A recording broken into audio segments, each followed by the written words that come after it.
Olá, eu sou Alexandre Freitas, sou do espetáculo Antes Só do que Mal Assombrado. Estamos aqui no Ruth Escobar todos os sábados até final de agosto, sempre às 21 horas. E também estamos na TV Relacionamento.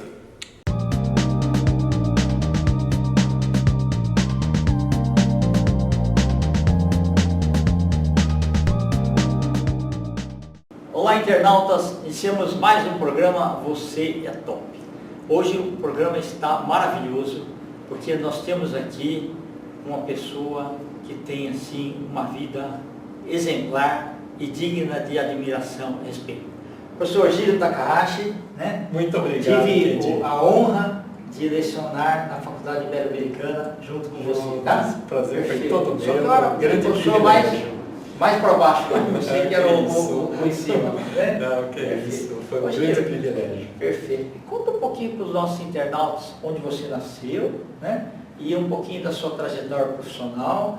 Aí depois você conta como você se tornou um grande professor e um grande editor de livros também. Então, eu nasci em Duartina, né? Uma cidade do interior de São Paulo. Né? É uma cidade que fica assim. De um lado, no leste, fica o subúrbio de Bauru, e do lado oeste fica o subúrbio de Marília, né? E o centro é a área metropolitana de Duartina, né? Ok, tá, perfeito, então, excelente. Foi lá na área metropolitana de Duartina que eu nasci, né? Uma área metropolitana de 4 mil habitantes. Tem estátua sua já? Não, não. Já falei. Já tive o privilégio de ser homenageado uma vez lá, né? Que bom. Quando eu fiz uma data redonda logo depois do centenário da imigração japonesa. Então foi a cidade onde eu nasci, mas eu saí com 14 anos de lá, fui morar em Marília, porque meu pai morreu quando eu tinha 13 anos. Certo. E em Duartina não havia condições de trabalhar, né? E nem de estudar ensino médio. Em Duartina só tinha o antigo ginásio, que hoje se chamaria Fundamental 2, né? Okay. E aí fui para Marília, e como eu, naquele tempo, com 14 anos, eu jogava tênis de mesa, legal. E havia uma febre de jogos abertos no interior naquele tempo, e a Comissão Municipal de Esportes de Marília queria que eu fosse jogar para Marília. Aí uma fábrica, uma indústria de lá, a indústria Sasaki, que até hoje existe, é muita indústria, me contratou para ser uma espécie de... que eu trabalhasse lá, mas ao mesmo tempo, quando tivesse torneio, eu jogava. Ah, que legal! Então, e você era liberado até para treino também? Isso, para treino também, tudo. Então, aí você viajou para uma cidade do interior, isso? São Paulo, então eu conheço muito a cidade do interior por causa desses jogos abertos, né? Então, até 17 anos e meio, fiquei em Marília. Aí eu saí de Marília, vim para São Paulo, porque eu tinha passado no concurso do Banco do Brasil. E naquele tempo o concurso do Banco do Brasil era um concurso muito concorrido e ao mesmo tempo o emprego era muito bom, né? Exatamente. Aí com isso eu fui para São Paulo. Parabéns, viu? Porque só os bons que passaram. É muito esforço que eu sempre tive, porque quando a gente precisa trabalhar e estudar, a gente realmente tem que se dedicar, né? Porque é o jeito que nós temos. Então, aí eu vim para São Paulo. Aí eu resolvi fazer um vestibular para Direito, trabalhava no Banco do Brasil. E como o Banco do Brasil era um emprego de meio período, então eu tinha um outro período livre, né? O período da manhã era um período livre. Então eu, como gostava muito de livros desde criança, porque não tinha tantas distrações assim, né? Naquele tempo, então eu gostava muito de ler, e aí eu datilografava bem, porque todo funcionário do Banco do Brasil tinha uma boa datilografia. Aí eu vim trabalhar aí na Liberdade, na Editora Ática, que tinha sido inaugurada há 3 meses. Puxa vida, entendi, ok. E aí lá na Editora Ática, que era a editora... Era naquela travessa da Avenida Liberdade ainda? Não. Na Praça Carlos Gomes. Certo. Então, e lá eles tinham uma escola chamada Curso Santo Inês, curso de vestibulares em natureza. Isso. E a editora foi criada para fazer apostila para os alunos. E as apostilas eram mimeografadas, e para regularizar a venda de apostilas, então eles criaram a editora Ática, E eu, então, datilografava stencil. E os livros eram mimeografados. E aí fui fazendo a minha carreira dentro da editora. Você chegou a usar lá? Eu usei bastante o mimeógrafo. Usei muito mais lá. Você sentiu o cheirinho do álcool também? Não, lá não era álcool. Era tá. mimeógrafo a tinta. Não diga. Você Um chegou a ver de álcool? Sim, eu usei muito quando eu dava aula no ensino fundamental. Certo, eu usei muito para fazer exercícios e provas para os alunos. Ok. Então, tinha aquele cheiro de álcool, né? Cheiro de álcool. E aí eu fiquei na Ática e fui fazendo todas as funções, exerci quase todas as funções, menos a de vendas, e que eu não sou muito bom para isso não. Mas aí eu fiquei mais ou menos uns 30 anos na Ática, né? E aí depois eu fui para algumas outras editoras, depois que o dono da Ática morreu, aí ficou na mão deles, irmãos e outros sócios, e tudo, e eu então acabei deixando a Ática e fui trabalhar na minha carreira depois. Eu trabalhei um pouco na editora Nova Fronteira, na editora do Brasil, na editora da Ediouro e no grupo Rocco, que faz o livro do Harry Potter, e atualmente eu estou no grupo Global, onde eu cuido de um selo lá chamado Nova Aguilar, que era da Nova Fronteira, quando eu trabalhei na Nova Fronteira nos anos 80, e lá tinha uma coleção chamada Nova Aguilar, de clássicos universais, e a Global comprou esta coleção da Nova Aguilar, da Nova Fronteira, e aí quando a Global comprou, me convidou para eu voltar a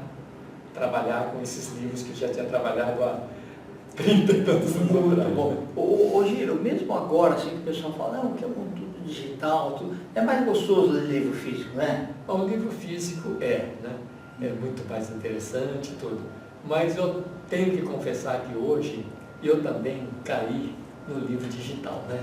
Quer dizer, vamos mostrar os físicos primeiro. Então esses livros esses aqui, por exemplo, que eu fiz no tempo da Ática, né? Então é a série Vagalume, que este ano, agora em julho, está fazendo 50 anos que essa coleção foi criada. Nossa, que bonito! Foi no final de julho que foi criada essa coleção. Perfeito. E essa coleção foi criada 3 anos depois, uma chamada Para Gostar de Ler.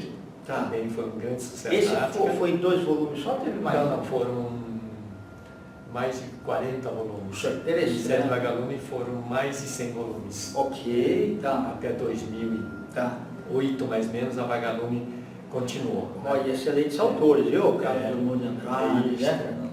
E depois, uma coleção chamada Nosso Tempo, né? Aqui eu tenho o livro da Clarice Lispector. Perfeito. Então, foi o primeiro livro dela de alta tiragem, né? Esse livro foi feito com tiragem de 30 mil exemplares. Nossa. E foi depois desse livro que a Clarice teve um público muito maior, né? Isso aqui é uma pequena vergonha minha, que eu sou obrigado a assumir, que eu fiz uma adaptação de um clássico. Nossa, parabéns, viu? Corcunda de Notre Dame, depois eu fiz um outro de Vanoé, mas eu só fiquei com esses duas traduções. Parabéns, viu? Olha, eu tinha um dia o sonho de fazer uma adaptação, talvez ainda faço, dos Três Mosqueteiros. Ótimo. E o Robin Hood também. Amém. E agora, atualmente, então, como eu falei que eu estou fazendo livro da editora do selo Nova Aguilar, então os Novos Aguilar são livros assim. Deixa eu mostrar aqui. Nossa, isso daqui é livro para presente, né? Então é livro para colecionador, né? Então é um livro, obra completa. Aqui estão todos do Edgar, o corpo, tudo daqui dentro, o pêndulo. E é possível fazer, porque aqui o livro é feito com papel bíblia. Então os livros aqueles livros, né, religiosos que são volumosos, como a Bíblia, e eles são finos, né? De seda, né? Entendi. Então, como são finos, então um livro desses tem quase 1000 páginas. Nossa, nem parece. Nossa, maravilhoso, viu? Olha, e esse daqui é um dos autores aí que clássicos, eu sempre, principalmente os de terror aí. Policiais. Policiais. Nossa, eles têm uma mente prodigiosa, né? Ele está na moda ainda, né? Exatamente. Por causa da comunidade gótica, Isso. Então, de vez em quando o uma espécie de Hollywood... patrono da comunidade gótica. O Hollywood volta e pega alguns lá e adapta, né? Maravilhoso. Então, atualmente... Ô, Chico, como que chama esse papel aqui? Papel Bíblia mesmo. Papel Bíblia? Ah, por causa da Porque Bíblia. é feito para a Bíblia. Né? Tá, então agora, por exemplo, quando faz um livro de 100 páginas, não compensa fazer esse papel Não, aqui. porque não dá lombada, né? Não dá lombada, e depois o livro aqui tem uma certa dificuldade de leitura. Né? Ah, ok. Agora, os entendi. padres que já conhecem a Bíblia, eles leem desse jeito porque eles já têm quase de cor, né? Mas Sim. eles usam isso como uma espécie de, vamos chamar de cola. É verdade. E quem compra esse livro, em geral, já leu a maioria dos livros. Ah, E sim, quer é ter verdade. na estante dele, que é um livro. Nossa, que é agora completo. parece essa capinha aqui, só para eu mostrar o Essa encaixe. aqui é a caixinha, né? Não, e aí protege bem a obra, né? Puxa, Para guardar. Ô Giro, esse papel Bíblia, o Cupim gosta também ou não? Ou tem um tratamento Cupim? Ou tem um sim. tratamento assim específico, tal, alguma coisa? Olha, papel é um problema realmente, né? Quer dizer, O Cupim precisa- gosta de todos? Gosta de todos. Ah, tá. Não, pensei que tinha A inventado gente pensava papel que era aqui, só nós, os apaixonados pela leitura, que gostamos. Não, os cupins Os também. cupins também, É né? por isso que normalmente os bibliófilos costumam fazer um tratamento Ô Giro, coloca Ah, você que eu não deixa- consigo colocar aqui. a cada ano e também eles fazem uma espécie de tratamento, né? Não, senão coloca ali. Ô Giro, vamos falar, mostra lá o digital lá. Não, agora eu já tenho em casa comigo já 3 leitores digitais. Esse é o que eu ganhei da minha filha na pandemia, é o Kindle. Eu tenho outro do Kobo e eu tenho outro Kindle, que é da primeira geração, que não era assim touch. Né? Esse daqui é touch. Esse é touch, né? Que legal. Outra coisa, esse você consegue aumentar o tamanho da letra Posso. também? Ah, bom, então Aumentar. esse daqui parece um pouquinho. É. Ó, esse daqui até eu consigo ler. Até eu leio assim. Até eu consigo ler desse jeito. E tem programação para Aí ir você- para frente, não? Aí é só fazer isso. Opa, Ah, desculpa. tá. Só virando, você já tem a página seguinte. Maravilhoso, viu? Então hoje Que bonito, nós né? trabalhamos até mesmo com edição de livros e eu tive que aprender também a fazer, assim, trabalhar com livros digitais, né? Porque a gente tem que se atualizar, né? Sem dúvida. Então eu sei que o melhor para a gente que é da geração anterior é o papel. Né? Certo. A gente realmente, se pudesse escolher, a gente escolheria o papel. Né?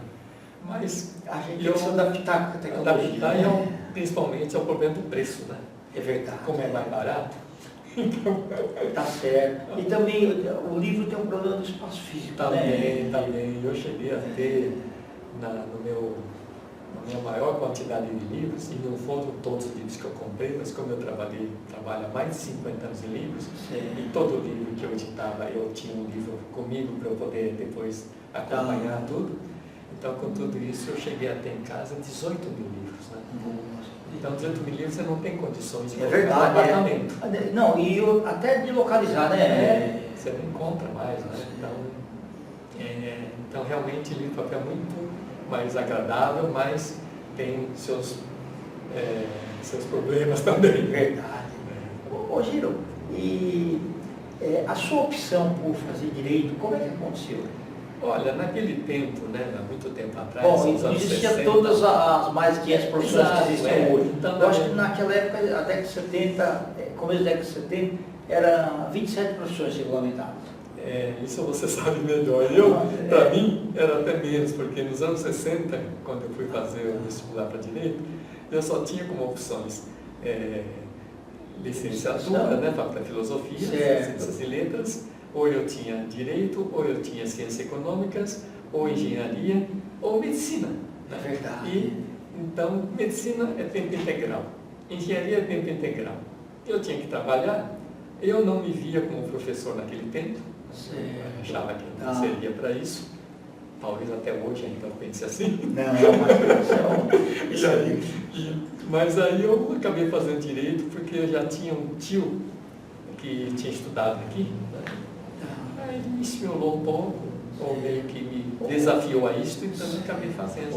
Ô Giro, mas você é muito inteligente. Ó, Muito entrar no obrigado, Banco do mas Brasil e entrar na Faculdade de Direito, né, lá em São Francisco, realmente, né, principalmente naquela época que existiam pouquíssimas faculdades, então era difícil, viu? Parabéns, viu? E aí eu acabei não seguindo a carreira, porque já estava trabalhando na editora. Certo. E na editora era mais interessante que eu tivesse uma atividade paralela de professor. Entendi. Porque como a Ática era uma editora didática, o meu patrão e amigo dizia que eu devia enfrentar a sala de aula.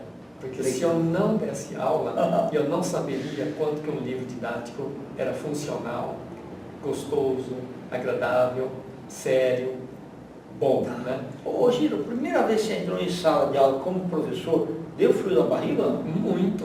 Aliás, até hoje. Todo semestre, agora em agosto, vou começar uma nova turma. Aquela semana de início de aula, para mim, é assim. Que alunos que eu vou ter, né? Eu vou me dar bem com essa disciplina, né? Então eu fico sempre com o frio na barriga. Isso eu acho que não vai acabar nunca. Não, mas é bom. Bacana. E eu vejo como uma coisa positiva. Eu vejo como uma sensação positiva. Né? Legal. Ô Giro, e fala da homenagem que você recebeu lá na tua cidade. Na minha cidade é assim, como eles não têm muito... tem muita gente assim que seja conhecido fora do Duartina, né? Então, de vez em quando eles fazem isso, né? Então, alguém que virou um jogador profissional de futebol, de basquete, ou então alguém que virou reitor da Unesp, né? Um colega meu de classe, né? Foi reitor da Unesp uma vez já, né? Nós sabemos, e outro colega meu foi professor da Poli, né? Então era um outro colega meu de escola, um outro colega meu de um ano na frente no estudo, Eliezer Rizzo de Oliveira, foi vice-reitor da Unicamp. Então, essas pessoas, de vez em quando, o prefeito convida para receber uma placa, né, e que a cidade conheça também a pessoa, porque a gente saiu de lá. Ele é o orgulho da cidade, exatamente. exatamente. Aí prova que o Colégio do Estado era bom antigamente, era né? muito, muito bom. E até hoje, todo ano, eu costumo doar poucos livros, infelizmente, mas eu dou sempre alguns livros infantis lá para a biblioteca municipal da cidade. Né? Perfeito. Então, por isso que eu tenho assim, uma certa relação ainda com eles, muito menor do que eu gostaria, do que eu poderia, mas de vez em quando nós nos reunimos, assim, em geral, uma vez por semestre, uma vez por ano, os meus antigos amigos de 60 anos atrás. Tá. Né? Tem uns que estão em São Paulo já? Tem vários em São Paulo, vários em Rio, outros em Minas Gerais, outros por outras cidades do interior. Então, no dia 13 de dezembro, a gente, quando pode, os que podem se reúnem dia 13 de dezembro, que é o dia da fundação da cidade. Ah, que bacana. Que é o dia da padroeira da cidade, a Santa Luzia. Então a gente se reúne, e quando a gente se reúne, o prefeito e o pessoal do Rotary Club costumam oferecer para os ex-vartinenses um almoço para reunir. Giro, cresceu um pouco a cidade, né? Tem hotel que cabe para vocês todos? Não, já Ou tem. tem que ir para Marília? Olha, não, já tem um hotel que já cabe todos os homenageados? Já tem, e tem uns 3 ou 4 assim, meio pousadas, assim, todas que simpáticas. certo. E tem um hotel já que tem até quarto com ar-condicionado já. No interior isso é importante. E asfaltaram a cidade, as ruas lá Já também? estão asfaltadas. É pequena, mas não sei quantos mil habitantes tem hoje. Não deve estar muito mais de 10 mil. Você ainda pretende ser prefeito de lá? Não. Política não. Fujo de política. Beleza. Ô Giro, o que te move assim, a continuar todo dia com esse vigor? Olha, para mim, se eu não fizer isso, eu não tenho o que fazer, porque eu deixei de lado meus esportes, né? Meu esporte eu deixei de lado. Né? O tênis já não tem tanta a agilidade que tinha antes. Não, de jeito nenhum, eu parei já muito cedo, porque tênis de mesa você não consegue, pelo menos na época não se conseguia jogar com mais de 30 anos, porque é um esporte de muito reflexo. Exatamente. É muito automatizado, né? Então, e aí com 30 anos para frente, eu tive muita atividade, misturando atividade de professor, atividade de editor, então eu acabei deixando o esporte de lado. Então, por isso, eu não tenho, assim, eu nunca me cuidei muito com questões de saúde. Né? Entendi. Então, o que quer dizer, na verdade é como se o meu esporte fosse o trabalho de editor e trabalho de professor. Né? Porque eu até hoje, com a minha idade, eu vou dar aula e eu não me sento para dar aula. Puxa, Eu dou aula ainda caminhando pela sala. Né? Eu não consigo imaginar um professor sentado, como nos tempos da faculdade de Direito, que o professor sentava lá no, sabe, abre na página tal. E ele ficava lendo, né? Então, eu sou aquele professor que fica andando na sala de aula, tudo, né? Interagindo, tudo, né? E edição de livro também, porque toda hora, né, você corre para cá, vê lá, revisa, conversa com o autor, conversa com os funcionários, com os colegas, com jornalistas, tá, tudo. Você tem que ficar atualizado, então você tem que estar sempre lendo para ver que autor que está hoje, o pessoal está gostando, né, que tendências que estão circulando e tal, né? Então, tudo isso me ajuda a ficar, assim, vamos dizer, mentalmente saudável, pelo menos eu penso assim, né? Perfeito. Então, por isso que se eu parar, então, eu acho assim, se parar, pode me enterrar, né? Não tenho o que fazer. Hoje eu vou passar depois o link dessa entrevista para os professores lá que a gente tem contato ainda da Faculdade Ibero-Americana, eles vão ficar muito contentes em ver a atividade. Né? Saudade daquele tempo, né? Isso. Você pode falar os seus contatos? Nós vamos escrever também, tá? Mas eu queria que você falasse. Como assim? Como as pessoas se localizam? Sim, eu tenho. Meu e-mail é Giro Takahashi, é meu nome, né? @uol.com.br. E depois eu também estou no perfil eu tenho um perfil meu no Facebook. Okay. E eu tenho no Instagram, mas eu não posto nada, que eu não aprendi a postar coisa no Instagram. Então, às vezes, uma sobrinha minha, meu neto, assim, às vezes coloca assim, para mim alguma coisa e posta lá, né? Mas fui eu quem pus, né? Tá bom. Então, basicamente são, assim, meus contatos são esses. Perfeito. O Giro, eu te agradeço imensamente. Olha, tá? eu que agradeço pela oportunidade. Foi uma satisfação maravilhosa, viu? Tá? Vai ser um momento inesquecível. Ótimo, muito obrigado. Obrigado a você, tá? Sucesso sempre. Ok. Internautas, com os agradecimentos então a esse fantástico professor e editor Giro Takahashi, nós finalizamos mais um Você é Top. Um grande abraço e até a próxima.